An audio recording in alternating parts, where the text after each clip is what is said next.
and welcome aboard the Walt Disney World Transportation System. Please stand clear of the doors. Por favor, manténganse alejado de las puertas. Hey everyone, welcome back to another episode of the Double Dose of Disney podcast. As always, my name is Brittany and I am joined here by my magic band loving husband, Tony. This week on the podcast, we're talking all about something many people don't really think is possible at Walt Disney World, and that's ways to save money. Some people criticize Disney for saying that it's pricey and unaffordable, but in our opinion, it truly just depends on the way that you vacation at Walt Disney World and the things that you do like to incorporate into your vacation. We've talked to a cast member before one night at the Emporium, and she told us that there were people that she's talked to who have literally taken out a loan to go to Walt Disney World, but that's completely unnecessary in my opinion. So we are kind of breaking down just like our best tips for saving money at Disney. And just as a disclaimer before we get started with this isn't going to be like weird things or like off the wall things like buying third-party tickets or even getting like a Target Reg card to get a discount on gift cards. You can do that, but it's just like practical ways to save money at Disney. So you ready to roll with it? Ready to roll. A lot of these you may have heard, you may be think it's common sense, but a lot of them, or all these are ones that we've encountered or we've screwed up on and we waste a lot of money on. Yeah. But yeah, it's definitely one of those where it's easy to just go overboard and not really think about how much money you're spending and how much money you didn't have to spend. Right. Yeah, and like going to Disney, like Tony said, a lot of these are things that we've learned on our own. The way that you learn so much at Disney is by like nuances of new experiences. So for example, right now we're getting ready to go back to Disney at the end of this month. This is New Year's Day when we're recording this, so Happy New Year. But I've been like researching different things with taking babies to Disney World. So obviously those are things we've never learned before, but we're learning them kind of as we go and as we experience it with the situation. Let's roll that bean footage. Yep. Okay. So the first one is don't pay for water at Walt Disney World. A bottle of water, like a Dasani water bottle, is like $3.75 for the Dasani. So top of the line water. The alternative to that, and something that we always do, is we have a tumbler full of water like in our backpack during our vacation. It depends on the time of year as to whether or not I feel like you're going to need water at Disney. Like if you're going during the warmer months, okay, obviously you need water, so bring a refillable water bottle. But if you're going in the cooler months, you may not need it, and you may just be able to get it at like quick service locations or something like that, which that's the pro tip. You can always get free water from any quick service location in any of the parks. Yes, you don't need to bring your own container. We like to now, and we don't even have it filled up half the time, but it's just nice to have. Mainly, I've found, because you can eat in a lot of lines. True. And then you want something to drink, you don't have anything. So that's one of the big ones, that we have that with us. Otherwise, yeah, you can get a cup no matter what, and you don't pay for anything, and just kind of grab it and go. Yeah, and like something fun that we like to do is we have a like refillable tumbler from Pop Century. You can typically get one that's themed to the resort that you're staying at. So that's kind of a fun thing too. Like we just put it in there.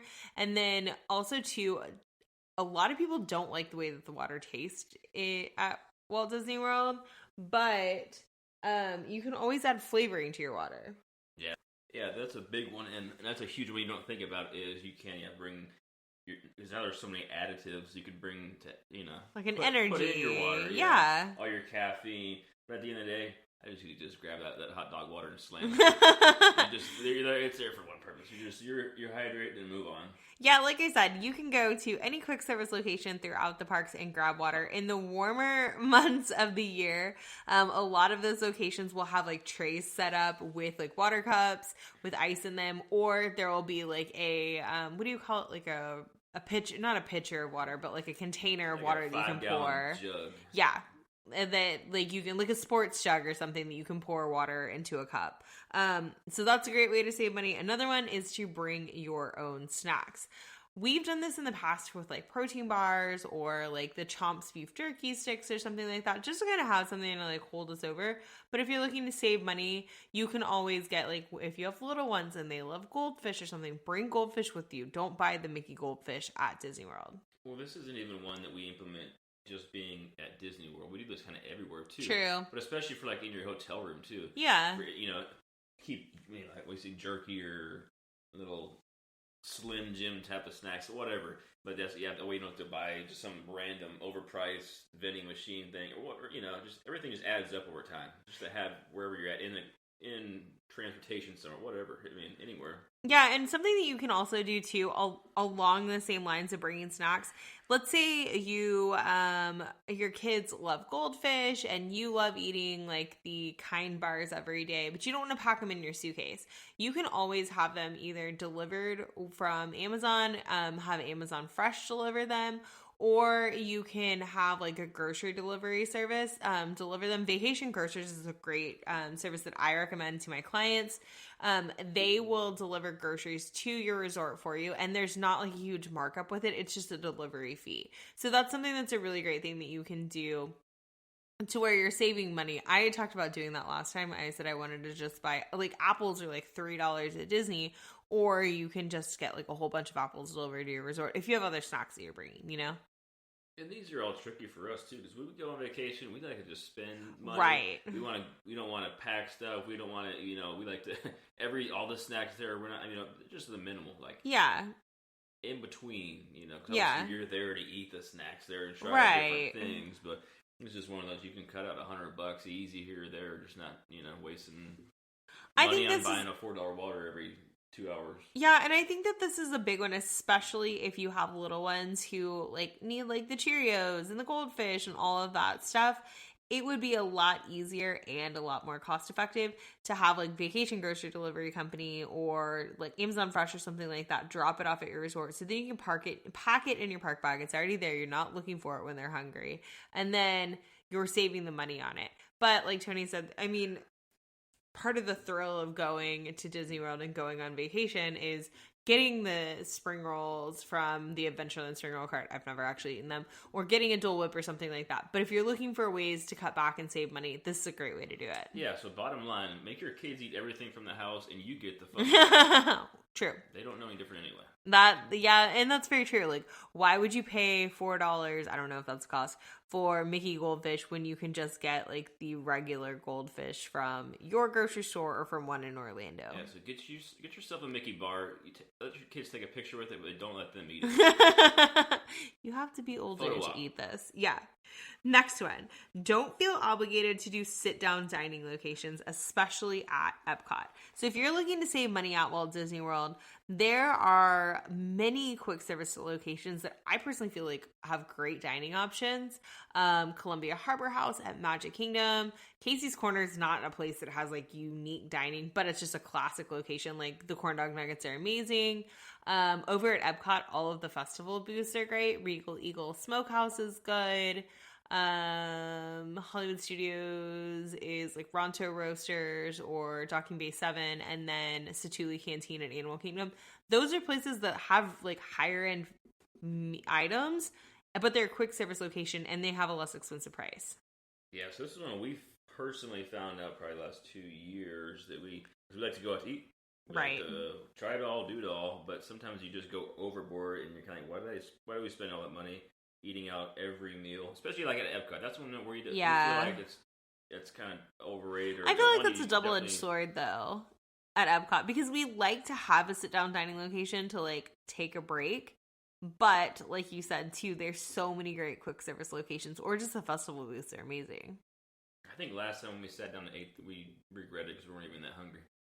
I don't know. You're snacking all day long. We ate at Rose and Crown, yeah, and I tried to get the gluten-free fish and chips, which was just grilled fish and chips, and that was not the same. Yeah. Overall, we feel like the food is kind of overrated with the fish and chips at Rose and Crown. Yeah, well, it's just the bar atmosphere and everything is awesome, and I have to go every single time, but I don't feel like we would probably eat there again. I don't think. Yeah, so just don't feel obligated. So you could go to Rose and Crown Pub and grab a drink in there, or don't even sit down and just get them outside too. That's what I was going to say. Or go to Yorkshire County Fish Company, which is the quick service location, and all they serve is fish and chips. They don't have the gluten-free fish and chips there, but they have fish and chips. And then you could get a drink from the pub inside, or there's a quick service stand that has beer you can get too. Yeah, so case in point, perfect. Yeah, a lot of the stuff you get outside the pavilions similar to what you're going to get at a restaurant. And not obviously all of them, but some of them, Right. like Mexico, similar Yeah. drinks. At the quick service locations? Yeah. Well, Outside versus and inside. at La Cava de Tequila, if you go, like, so Mexico, at La Cava de Tequila, that's one of our favorite locations to go to. Like, I love the margaritas there. You can go and get a margarita inside, go into the Mexico Pyramid. Don't get it from, like, the quick service location outside, because it's just going to be, like, a margarita, like, machine margarita outside, in my opinion. Go inside and get, like, that from, like, the quick service location, or from the La Cava de Tequila, just grab one. The sit-down locations in Mexico have the exact same margaritas as they do at La Cava de Tequila, so you're not missing anything. Yeah. Definitely a side note, you have to go get a margarita. Yeah. Relax inside in the darkness in that pavilion. 1,000%. It's a must do. 1,000%. Number 4, bring a poncho. We learned this from personal experience because in February, I was like, why do I need a poncho in February? It's not going to rain. Turns out it like poured down rain the entire day of our anniversary. You get stuck in an area or you're going to get soaked. You don't even have to have a poncho. I'll bring like a really, really light rain jacket that you can fold up the same as a poncho. Right. You don't gotta look like carrying a trash bag around and wearing a trash bag.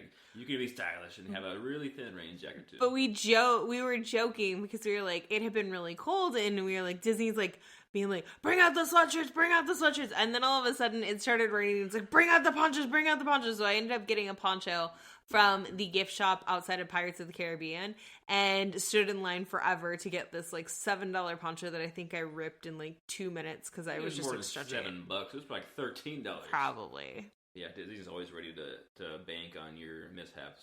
Yeah. Like jackets at Disney Springs. We saw them roll them out there too. Yeah, like and when you kind of change the weather. They have everything in the back ready to roll out and just burn your credit card. When we went that year to Disney and it was cold, that's another like money saving tip is kind of like pack for all. That's not one that we had written down, but like pack for all weather because you really don't know what you're gonna get in Florida unless you're gonna be there in July. You know it's gonna be hot. I'm bad about that one. But yeah, like we went to Disney one year and we talked about it before, but it was like in the 40s and 50s that the first couple of days.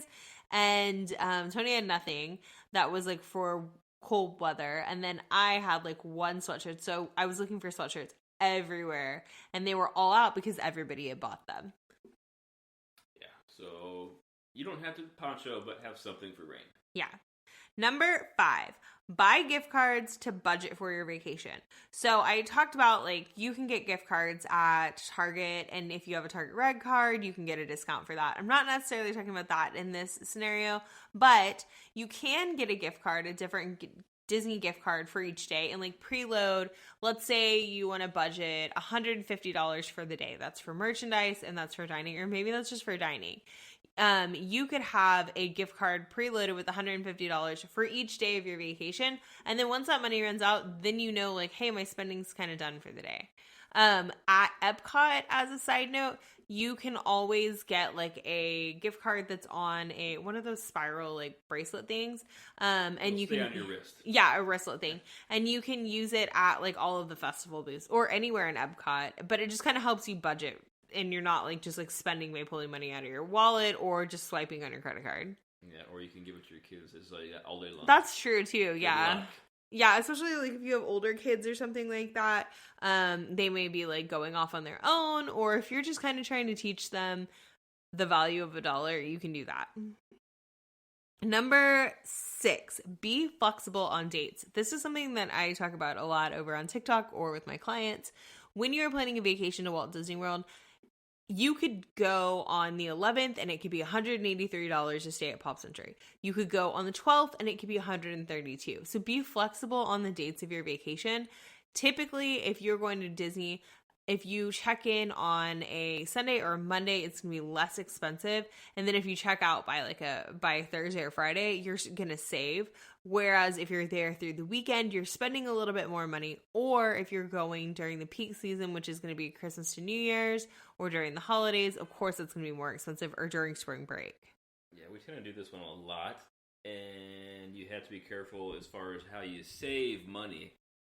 because typically for us, if we're there more, you're going to spend more. Right. So you can get there cheaper, and something is cheaper, but you may not save money. Yeah, so we are going to Disney at the end of this month I talked about, and we moved up our trip a day because we're saving $500 on flights by flying out a day. And I was like, well, we can stay at All-Star Movies, and it's like $130 total, or All-Star Sports, All-Star Music. Anyway, but the caveat to that is making sure that you're not just going and blowing a ton of money at like Disney Springs that you wouldn't have spent otherwise if you were at home or something like that. Yeah, it makes it a little more fun too, you know. Because you know a hard day, so you can add a day here. Yeah. And it keeps it up to the day maybe not to the day, but pretty close to your date of going that you can change it and then things change. You right. Add and move things around, but... Yeah, and Disney's always really great too about the flexibility, like Tony said, and they are offering a lot of promotions right now. So if you book for your vacation, let's say you booked for 2024 for like June of 2024, the offers aren't out yet for those dates, but if they came out, you can always retroactively have them added to your vacation. So if you booked with me, for example, I would get an alert from Disney that the offer has come out, and then I would automatically go in and see if it qualifies for your reservation. So you can always do things like that too to be able to make sure you're saving the most money. Number 7. Getting the Disney dining plan to stay on budget. This is kind of controversial. I was actually thinking about this earlier today, and I was like, I think that maybe I should go through and hypothetically put in quick service locations that we could possibly eat at during our vacation to see if it would benefit us to have the quick service dining plan during our vacation. If you're going and you're eating at like a bunch of character dining locations or something like that, that could potentially save you money if you had like 2 character dining reservations per day. I don't recommend that. But if you did, you would be saving money by getting the dining plan. Yeah, so throwing around really loosely the word save on all of these. Right. So like if you're gonna be doing like if we eat a lot, it kind of just keeps you a gauge of where you're at and so you don't go overboard. Right. The only caveat to that is I feel like if you get the Disney dining plan, you either dining plan, so you get 2 quick service meals and a snack credit, or you get 1 table service, 1 quick service meal and a snack credit.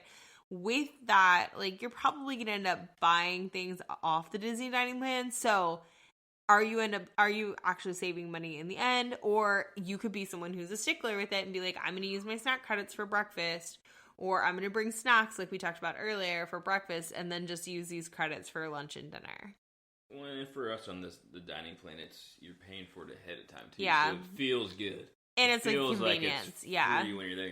So it makes a trip feel nicer. Then you don't mean to save anything. You probably won't, but yeah, feels good. And I think we mentioned it before too. Anybody who is staying on site at Walt Disney World can have the Disney dining plan. So even if you like bought your park tickets separately, if you have an annual pass, you're a Disney Vacation Club member, you can always add on the Disney dining plan. You just have to call in to talk to a cast member to do so. Number 8. Limit on-site merchandise and buy it on Shop Disney instead. So a lot of times Shop Disney will have discounts that they're running like 30% off or 50% off or free shipping or something like that. If you get like a promotion that's 30% off plus free shipping, most of the time the Disney merchandise shops like World of Disney or any of the locations in Magic Kingdom aren't going to offer those same discounts, or it's not going to be as good of a discount. I don't think I've ever seen a discount for merchandise at any of the Disney locations for items that we bought. Well, no, but we have the Disney card. True. Which gives you 10% off. But on this one, what we recommend or we like to do, especially, there's certain merchandise that you can only get in certain areas. True, yeah. Certain, like, hotels. You can't get that online. Like, if right. you're staying in Wilderness Lodge, I get, like, their polos. I get polo shirts everywhere I go for golf shirts. You can't get that anywhere else. So make that a purchase and then get everything else online you want to get that's not exclusive to like a park ride or something you can't get online. Like mini airs, for example. You can buy those on, not all of them, but some of them are available on Disney's website. And if they have a promotion going or something like that, there's a way to save money. Also, At many of the Target locations and on Target's website, they have the exact same princess dresses that you would get at Bibbidi Boppidi Boutique for your little girls. So let's say you are taking your daughter to Bibbidi Boppidi Boutique. She wants to dress like Cinderella. Go on Target's website, see if they have the Cinderella dress on there, which they do. And then if they are a lot of times offering promotions for like kids' toys, and that's considered a toy. So then you can get a discount off of that rather than paying for it in the park. It's just a little way to like save you some this money. one seems simple, but you don't really, I don't think, on the average, we didn't think about it. But we don't really usually buy a lot of stuff. We usually buy a mug, and we buy, Tony buys a You stop buying polo. your ears, or you get the ears before we go now. No. You typically get one there. I get one pair of ears at World of Disney like the night that we arrive, or the first time we go to Disney Springs. Yeah, this one gets recommended, I've heard a couple of times, especially for kids. Yeah. You know, same thing, buy one thing there. Buy something that's exclusive somewhere that you can't get anywhere else. Because I think that's a thing a lot of people don't think about. Almost all the stuff that they have, or you can get online. Like I've seen, for example, the Walt Disney World sweatshirts, and I think it'd be so cute to get the girls like matching Walt Disney World sweatshirts. But if I see them go on sale before we go, then maybe I'll just buy them before we get there. Not to mention, you start buying things, then you got nowhere to put it. Some true. people bring an extra bag for this kind of thing. You got to check another bag, and it gets a nightmare. So you got to carry stuff around because they don't send it to your hotel. That's anymore, exactly what I was just going to say. Yeah, just not really worth it. Yeah, before 2020, Disney, you used to be able to buy, like, let's say, like, I don't know, like an art piece or something from the Magic Kingdom, and then you would pay for it, and it would be delivered to your resort room for you. Disney doesn't currently offer that. They haven't brought that back. We say that every single time we go, too, because we find several things, and like, man, if I could get this to the room, and I have to carry that all, even when you're leaving, I didn't want to carry them leaving. We pass on a lot of things if they would bring that back. Yeah, I really don't know why Disney hasn't brought that back. It's back at Disneyland, so I don't know why it's not back at Disney World. It's a simple thing, but for some reason they know more, than it's not worth it for them. True. No clue. Number 9. Use the magical extras if you have a Disney vacation package booked. So a lot of people don't realize when you book a Walt Disney World vacation package, that's going to be your Disney World resort, plus your park tickets, you get what is called magical extras. And you'll receive these when you get to your Disney resort. It's either going to be put underneath your resort room door, or you'll get it at the front desk. And what this is a kind of like a booklet of discounts to be used during your vacation. And then there's kind of like, those tearaway cards you get for like a raffle or like coupons or something like that. That's basically what this is. So for like the magical extras, you can go to miniature golf, and you can get free rounds of miniature golf for your family. We talked about that one before. You've got a mini golf on a day off. And that's free. Yeah, half a day. I mean, it's just what there's not a whole lot of things you can do for free. Right. Anywhere, especially in Disney. You can also go to Splitsville, which is the bowling alley at Disney Springs. And if you use your magical extras, you get 10% off the price of bowling. You can go to places like CityWorks, which is a dining location at Disney Springs, for 10% off. Joffrey's you can go to for 20% off, which we have never used that. And that's crazy because we are always drinking Joffrey's. Even places like Wetzel Pretzel, T-Rex, the Spice and Tea Exchange. There's different like shopping locations like Basin that you get 10% off at. So when you get to your Disney resort, be sure to look over the magical extras and maybe make a plan of like, hey, I'm going to use these and this is how I'm going to use them. I'm going to go to Disney Springs and I'm going to go to Ghirardelli or whatever. And you can use it. And like I said, it'll show you all the discounts there. But that's just another way to like kind of maximize your savings at Disney. Well, somebody say a lot too. With everything, you got to do your research before you go. This one you can't do as much, I guess, but just with everything, know where discounts come from, know where you can use discounts, know what gets you discounts, if there is anything, where the cheaper items are if there is versus buying it somewhere else, or just knowing the ins and outs as much as you can before you get there, because once you get there, it's everything goes quick, and it can get pretty hectic. Yeah, no, definitely. Like, even things like Surrey Bike Rentals. If you just go on to Google and type in Walt Disney World Magical Extras, there will be a page that pulls up there that you could click on, and it'll take you to the 2023 Magical Extras, but now it also shows the 2024 Magical Extras, so it's got like Surrey Bike Rentals, get 10% off that. The Boathouse, get 10% off your meal at the Boathouse. We have never used that, and we go to the Boathouse every single trip. So, number 10, take advantage of free amenities at your resort. All of the resorts at Walt Disney World, whether you're staying in a value resort, a moderate resort, a deluxe resort, or a villa, have incredible amenities. And you should definitely just take time out during your vacation to use those amenities. Whether that's taking your kids to the playground, whether that's using the resort pools. If you're staying at the value resorts like Pop Century and Art of Animation, they have a really cool running trail where you can get like these like did you know facts about animation on the Art of Animation side, and then pop like culture facts on the Pop Century side. Yeah, every resort has similar, not the same, but similar. They all have a bunch of pools. At least one pool. They all have walking trails, paths. These are all things you can look up on their tip board or the app, Disney app, and look and see what every resort has, obviously, before you go. And any resort that's a moderate or deluxe resort is going to have a pool that has water slides. So I've had families before be like, I want to go to the water park. And I'm like, are you sure you want to go to the water park? You're staying at Grand Floridian, and they have an amazing pool area. Or beach. If you're staying at Beach and Yacht Club, like, you do not need a day at the water parks because that's an amazing, like, pool area. Yeah, on the side note, then they're all heated, so you can swim all year long, but they're heated to 80. Yeah. Which is, I wouldn't say they're 80 degrees. But we go. Disney says they're heated to 80. You can get in and you can swim, and it's warm. If it's not sunny outside, you're probably not going to enjoy it as much. Your kids won't care at all. But if the temperature's in the 60s and it's not sunny outside, it's going to be a little chilly. Yeah. Just aside, you can swim in the wintertime. Also, I think too, it depends on where you're from. If you're from up north, then if you're swimming in 80-degree water in Florida, it's probably going to feel warm to you. We're from Texas. Almost every resort, I think, maybe all of them have hot tubs as well too. So that's true. Yeah, no, that's a great point too. They also, some of the resorts have like different, like they'll have character meet and greets, or they have movies outside. Yeah, movies under the stars. Nightly, maybe.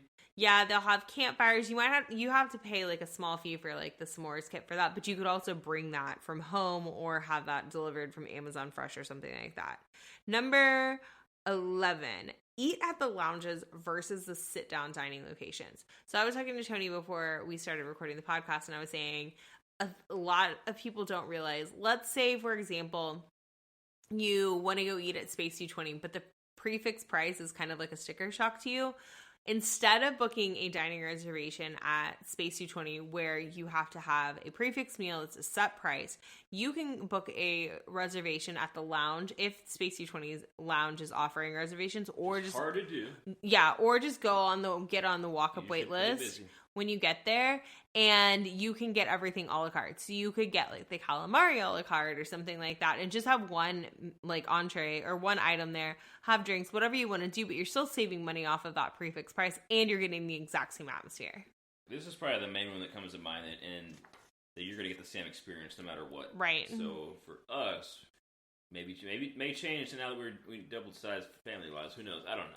But this is when you definitely the same atmosphere. You look at the same stuff, and you don't have to have the prefix, which is, we haven't heard bad things about. It's just not really worth the price. Right. And like another place too that's great option is over at Animal Kingdom. We always talk about Nomad Lounge. Nomad Lounge is a lounge located in the Discovery Island area of Animal Kingdom, and it shares a kitchen with Tiffin's, which is a signature dining location. They have the exact same bread service at Nomad Lounge that they have at Tiffin's. The nice thing about going to Nomad Lounge is it's located along the water, and that's where the character flotillas go by. So we've just sat out there, and like it was obviously just the two of us then. Perfect place for a cocktail at the end of the day. Yeah, but they also have like light bites and stuff like that. It's also a family-friendly location. There was a family that was sitting right behind us, and they actually have like kids meals and kids like appetizers and like small bites and stuff like that too. So it's not just a location for adults. I got a picture of that. We'll post that when we at one of our visits there, it basically feels like you're sitting in a treehouse and it's right next to the water there. Yeah, you don't feel like you're at atmosphere for like Animal Kingdom, like you're just sitting in the jungle. Right. That's a place that I honestly would love for us to be able to go when we go to Disney at the end of the month, like to be able to go sit at like Nomad Lounge. Like Animal Kingdom is going to be the girls' first park that we go to, and that's just like a really relaxing place to like take a break from the park for the day. Yeah, we usually finish our day there on the way out. Yeah. A couple appetizer, a drink, and then see the tree and rock and roll. Yeah. Number 12, use Magic Mobile rather than Magic Bands. So this is something that's kind of going to be a personal choice. I said at the beginning of the podcast, Tony loves Magic Bands. We have never used Magic Mobile. I don't think we ever will. But we are huge proponents of Magic Bands. Magic Bands used to be free at Walt Disney World. They're not at the current moment.